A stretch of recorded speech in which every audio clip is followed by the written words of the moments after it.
A continuación, Verde 2.0.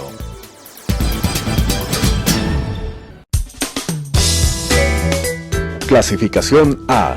Apto para todo público.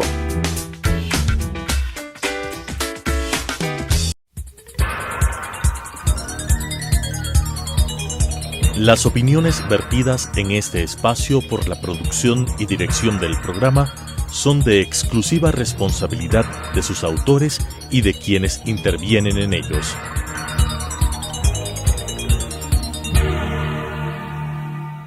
Telesucesos Canal 29 UHF presenta Verde 2.0,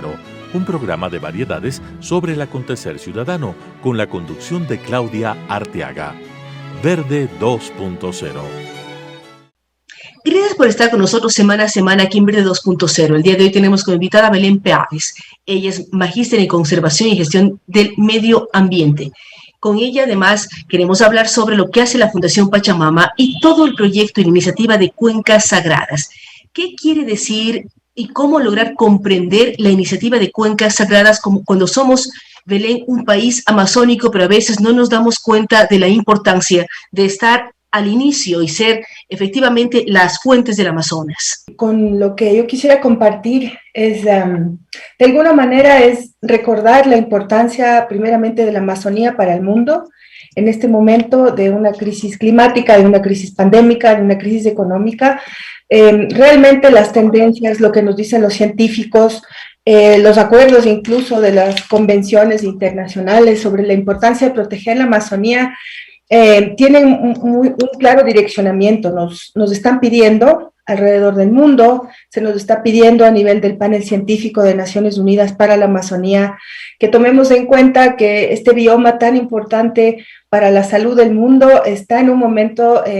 muy cercano a lo que se conoce o se llama como el momento de no retorno.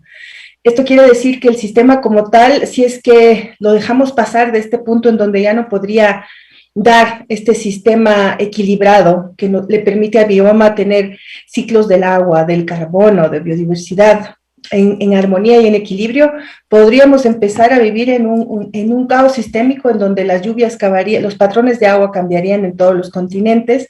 en donde se reduciría el tema de biodiversidad drásticamente, en donde había un reintercambio de especies, es decir, una erosión muy importante en especies de árboles en toda la región, y esto cambiaría para siempre no solamente el ecosistema, pero la vida de todos nosotros. Entonces, frente a todos estos argumentos científicos, frente a todas estas razones por las cuales debemos estar muy conscientes de que, siendo país amazónico, viviendo en los Andes amazónicos y siendo ecuatorianos en un país tan privilegiado de altísima biodiversidad, uno de los países más biodiversos del planeta por esta Amazonía que está aquí, hemos recibido hace varios años un llamado esencial de esta bioregión de las cuencas sagradas. La bioregión de las cuencas sagradas, territorios para la vida, no solamente está en Ecuador y Perú, son 35 millones de hectáreas, en donde viven más de 30 nacionalidades y pueblos, y ellos hace algún tiempo ya se han puesto de acuerdo para tener una aspiración, una visión muy, muy concreta sobre la permanente protección de este ecosistema. Entonces, el llamado de Cuencas Sagradas viene de esta visión, de este sueño, de este compromiso de los pueblos indígenas, y nos han hecho este llamado a nosotros para acompañar este proceso de apoyar a la permanente protección de las cuencas sagradas. Cuando hablamos de todo ese proyecto de protección, también ustedes hablan de un triple problema, es la parte ambiental, la parte de salud y la parte también económica. ¿Cómo lograr entender que el cuidar las cuencas sagradas repercute en estas tres áreas, repercute también en la economía? Porque a veces las personas piensan que si se explota el petróleo, por ejemplo, o si se explota los recursos de la Amazonía, mejora su situación económica. ¿Cómo lograr grandes acuerdos para efectivamente precautelar las cuencas amazónicas, pero al mismo tiempo garantizar una proyección económica de los países que formamos partes de la Amazonía continental? Sí, lo fabuloso de poder mirar las cosas de una manera holística, no solamente con un enfoque conservacionista o un enfoque dedicado a la conservación de las cuencas hídricas, es realmente poder haber tenido la oportunidad durante estos 2 años de trabajar con más de 50 especialistas de Ecuador y Perú en varios temas, por ejemplo, en análisis multicriteriales, en donde hacemos una investigación profunda de censos, hacemos una investigación profunda sobre el tema de infraestructura, una investigación sobre los temas de amenazas a la conectividad y a la integridad ecológica, a las cuencas hídricas, y el gran plan bioregional de cuencas sagradas tiene alrededor de 13 ejes que algunos están, digamos, similares, complementarios a los planes regionales amazónicos de Perú y Ecuador, pero hay muchos otros que son nuevos, porque necesitamos mirar las cosas de una manera mucho más amplia, completa y ambiciosa para poder ir logrando dar respuestas económicas, sociales, cerrar estas brechas sociales especialmente que se viven en la Amazonía y poder dar respuestas a nivel global, a nivel regional y a nivel, digamos, de país. Entonces, hemos dividido nuestros compromisos en dos. Uno que tiene que ver con la razón más económica, macroeconómica, sistémica de ver las cosas. Entonces, estamos realmente haciendo investigaciones y pactos sobre cuáles deberían ser estos ejes que están relacionados con la renta básica universal. ¿Qué necesitan todos los ciudadanos amazónicos para no deforestar, para no erosionar ese capital natural que está ahí? Entonces vamos haciendo, digamos, formulaciones y aprendiendo de otros países en el mundo sobre esta renta básica universal para la Amazonía, sobre cómo renegociar la deuda, el canje de deuda por conservación y ampliarlo no solamente a Yasuní como un ejemplo, sino a toda esta bioregión. ¿Qué más podríamos hacer para comprometernos con el Acuerdo de París y el artículo 6 para que no se amplíe o que no exista la proliferación de combustibles fósiles bajo lugares de alta biodiversidad, que ya es un acuerdo común entre las partes? Y por último, también tenemos como un enfoque a 10 años con una serie de prototipos de ideas, no solamente de proyectos, son ideas muy innovadoras en cuanto a tecnología, a conectividad, a ciudades inteligentes, al tema de bioeconomía, que integran y que dan respuestas muy, digamos, robustas sobre qué es lo que podríamos mirar y ser testigos nosotros en 10 años de esta recuperación económica, de esta restauración de los ecosistemas y finalmente de este bienestar o buen vivir de las personas en la Amazonía, pero también una expansión, una ampliación a lo que podría ser también la economía de Ecuador y Perú, basada en el respeto a la vida y a las economías de los bosques. Belén habla de Ecuador y Perú y uno piensa cuando habla de Perú de todo lo que pasa en la Amazonía peruana con trata de personas, con todo lo que en la patria de Madre de Dios se da. Son temas extremadamente fuertes y atentan contra no solamente los derechos ambientales, sino contra los derechos humanos. Al mismo tiempo pensamos, cuando usted menciona el grave daño que ha generado la infraestructura en la Amazonía, tanto peruana como ecuatoriana, donde se abre una carretera, se genera grandes temas de deforestación, grandes lacras y cicatrices en la Amazonía. Pero por otra parte, esos ciudadanos ecuatorianos y peruanos necesitan acceder a una serie de beneficios, es decir, necesitan salud de calidad, educación de calidad, estar conectados con el resto del país. ¿Cómo conjugar el bienestar de los ciudadanos amazónicos con el bienestar de la Amazonía como tal? Porque ahí vemos dos temas bastante complejos, que es por una parte el si se dota de infraestructura o no, cómo lograr equilibrios en todo este proceso con el ambiente, evitar generar más cicatrices en la Amazonía, que es la deforestación, la eliminación o disminuir la biodiversidad. Además, uno es consciente de la pequeña capa que tienen de vegetal, que cuando se talan los árboles pueden convertirse en desiertos con facilidad. Usted habla de los efectos del cambio climático, disminuyen lluvias, disminuyen una serie de elementos. ¿Cómo lograr equilibrar el bienestar de los ciudadanos, de los pobladores de la Amazonía ecuatoriana y peruana? No hablemos de ciudadanos porque en muchos casos no son ciudades, pero son seres humanos, son personas que nacieron en estos países en la Amazonía. ¿Cómo lograr equilibrar su bienestar versus el bienestar del tema ambiental? Bueno, yo le voy a dividir esta muy buena pregunta en dos partes. Bueno, la primera es sobre toda esta creación de mitos informativos que nos hacen llegar los estados en relación a la importancia económica que tienen los proyectos de minería a escala abierta o la expansión de la frontera petrolera o la conversión cambio del uso del suelo por monocultivos, talando la Amazonía y convirtiéndola en otra vocación como un tema agrícola para monocultivos. Entonces, a todos estos números se los puede revisar y ver estas proyecciones que los estados tienen y mirar con atención qué tipo de números o de ingresos se están proponiendo a los estados en los próximos años. Y por citar un número, por ejemplo, el Ecuador necesita, en un buen año minero, esto es una cita que lo hace John Cajas y Alberto Acosta en un libro sobre la abundancia de los recursos naturales, y ellos hablan sobre, en un año en el Ecuador se prevé que la actividad de minería a gran escala podría proveer de más de 870 millones de dólares. Mientras tanto, el mismo presupuesto del Estado, sin tomar en cuenta todas las carteras, pero algunas de ellas, requiere de 840 millones de dólares para, digamos, tener esta capacidad de gestión, de implementación de las carteras públicas. Entonces, hay muchas maneras de ridiculizar a veces los números que se nos proponen o se nos ponen enfrente sobre esta abundancia, ¿no? Petrolera, minera, esta resolución de conflictos económicos, cuando sabemos a nivel planetario, a nivel mundial, que primeramente los combustibles fósiles ya no van a poder ser quemados, carburados, ¿no es cierto?, hacia el ambiente por un tema de temperatura global. Y por otro lado, también hay que tener mucho cuidado de que en estas zonas de alta biodiversidad, como la cordillera del Cóndor, como las cuencas del Pastaza, del Marañón, en Madre de Dios y en todos estos lugares tan importantes para la vida humana, seguir sacrificando estos ecosistemas a cuenta de minería responsable a escala abierta que no existe y que no ha dado cuenta en el mundo en ningún momento de que esto ocurre. Por dos razones, porque no se internalizan los costos ambientales dentro de un proyecto minero, o sea, tenemos los números económicamente, digamos, tradicionales, pero nunca hemos internalizado los costos ambientales de, por ejemplo, un derrame o un derrame petrolero, o también un derrame de una reladera minera. Los kilómetros de agua que quedan contaminados por mercurio, el agua que se utiliza solamente para una de las,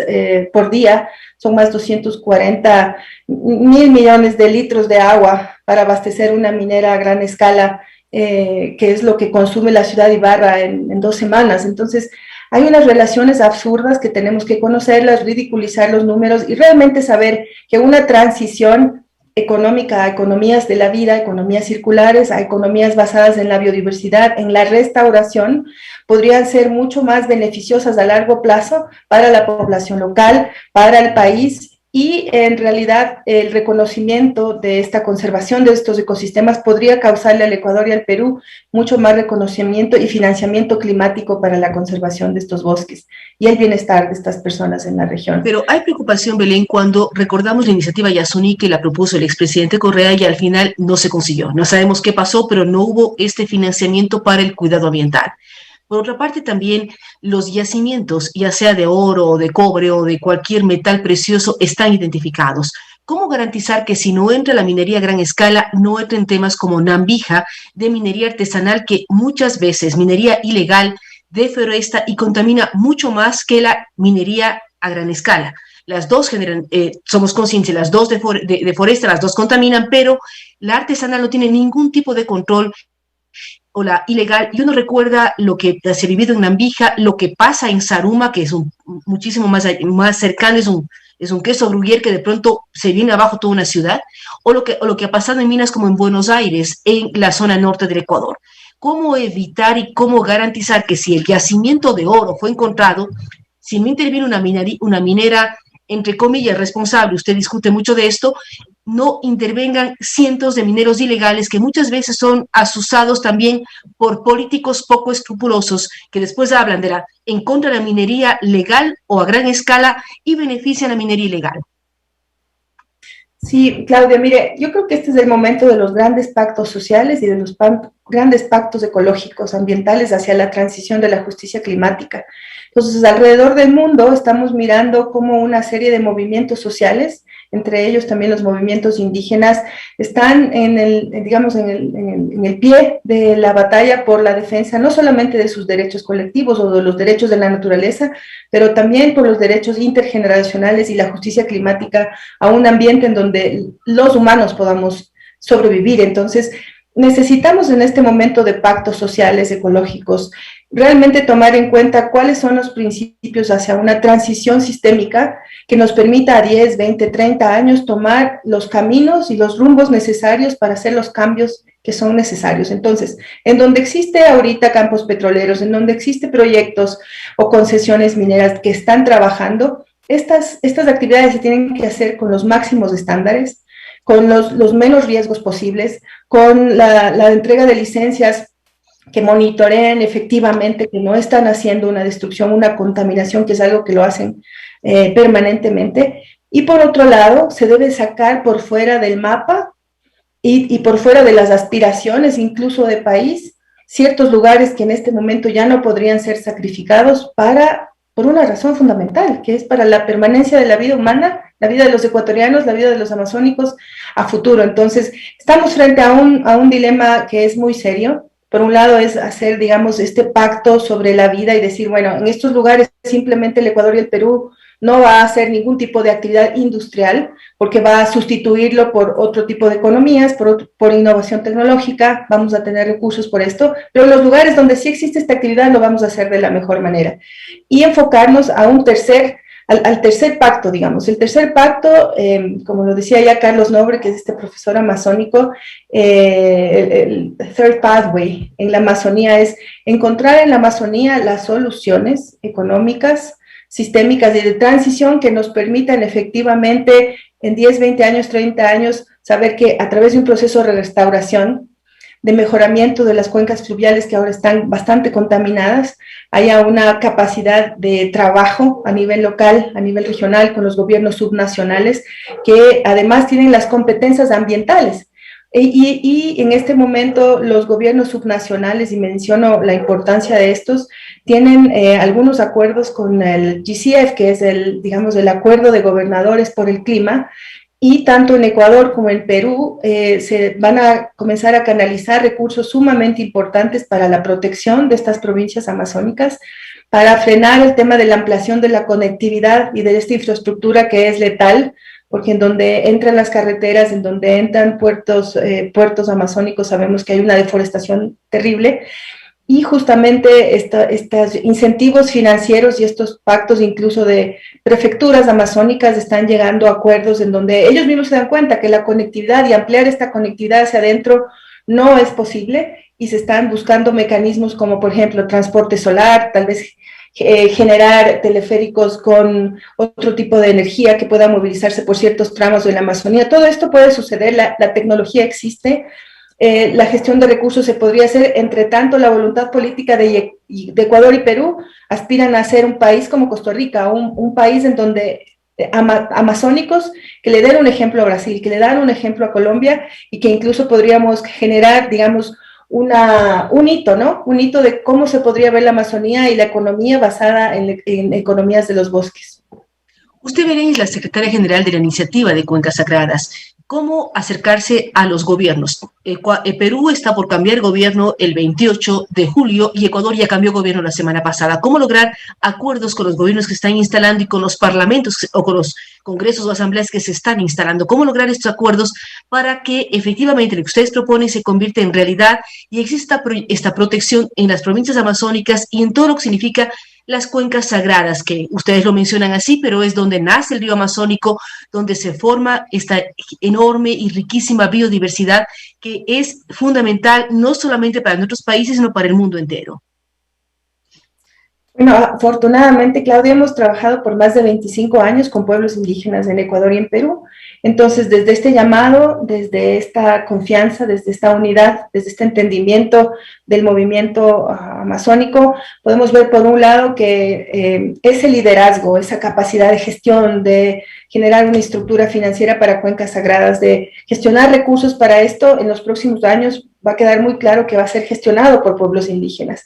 que es meritorio, que es lo que ellos necesitan, ser como responsables y líderes de ya, digamos, unas estructuras que les permita a ellos garantizar las metas de este plan bioregional de cuencas sagradas. Por otro lado, tenemos en los últimos 2 años buenas noticias, porque no solamente hemos trabajado en diagnósticos, pero también nos hemos acercado a varios cantones, municipios, prefecturas, que están muy interesadas de ser parte, de ser miembros, de tener adhesiones a la iniciativa de Cuencas Sagradas y de sumar esfuerzos para este pacto verde amazónico, que les va a permitir incluso a los gobiernos subnacionales tener, digamos, mucho más reconocimiento a nivel global para incluso el acceso a fondos climáticos. Ahora, tenemos, sí, cercanía con algunas autoridades a nivel del Ecuador y del Perú, y contamos con el diseño de un plan de incidencia y de comunicación para poder tener, digamos, una capacidad de incidencia en los próximos meses, que es nuestra meta, para poder, digamos, tener compromisos, no solamente por parte del Ministerio de Ambiente o por parte del Ministerio de Relaciones Exteriores, sino de presidencias de los dos estados para, por un lado, recordarles que han hecho un acuerdo de Leticia, un pacto, que está ahí, digamos, pendiente de ser revisado y de ser profundizado y de ser implementado. Y por otro lado, para que desde este llamado de las cuencas sagradas, los estados se comprometan ya para la COP, para la cumbre de clima en este año, para la cumbre de Glasgow y otros eventos como la cumbre de biodiversidad, que puedan llegar con un mensaje colaborativo, unido, como un ofrecimiento de la Amazonía, del Ecuador y el Perú al mundo, para poder solventar y realmente revertir esta crisis climática a la que estamos enfrentados todos.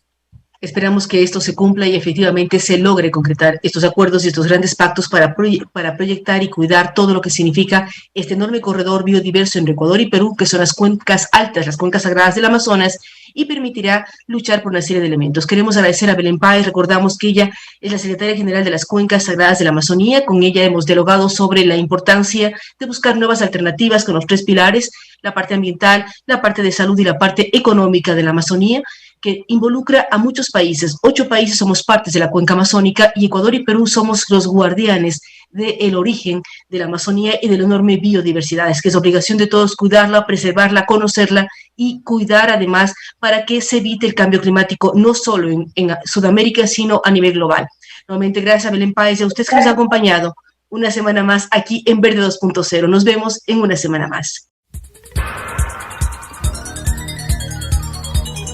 Las opiniones vertidas en este espacio por la producción y dirección del programa son de exclusiva responsabilidad de sus autores y de quienes intervienen en ellos.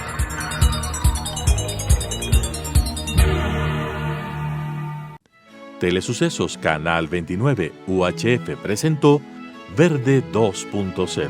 un programa de variedades sobre el acontecer ciudadano con la conducción de Claudia Arteaga. Verde 2.0.